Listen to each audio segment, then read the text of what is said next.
S'agissant des droits, nous évoquons actuellement cet atelier sur la violation des droits des mineurs, une initiative du ministère de la Justice avec ses partenaires. Étaient conviés à cet atelier plusieurs acteurs œuvrant dans le domaine de la lutte contre la maltraitance des enfants. Le compte-rendu des travaux de cet atelier avec Paulin Siaki et Richard Moubiwa. La question de la maltraitance des enfants préoccupe les États africains en général, dont le nôtre en particulier.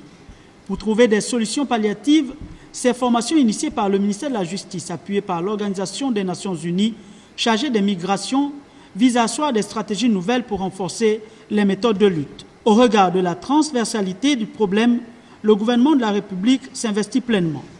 L'État gabonais, après la tenue successive en 1998, 1999 et 2000, des rencontres sous-régionales sur la mise en place d'une stratégie régionale, entre les États de l'Afrique de l'Ouest et du Centre sur la lutte contre la traite des personnes, a créé par arrêté ministériel un comité de suivi de la mise en place, de la mise en œuvre de la plateforme.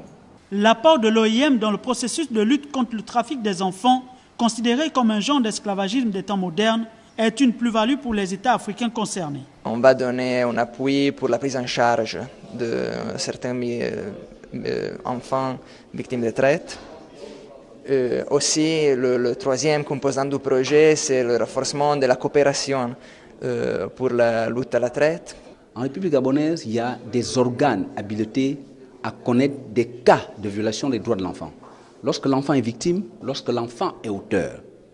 Je vais vous dire que depuis 2010, auprès de chaque tribunal, il existe une juridiction pour mineurs qui a compétence de connaître tout ce qui est violation des droits de l'enfant. Cet atelier est la bienvenue parce que malgré que nous sommes dans cette lutte, il nous faut vraiment renforcer les capacités pour mieux faire le travail. Responsables de force de l'ordre, ONG en charge de l'encadrement des enfants en situation de vulnérabilité vont acquérir pendant 2 jours des rudiments nécessaires pour lutter contre le phénomène tant au niveau des frontières qu'à l'intérieur des grandes villes du pays.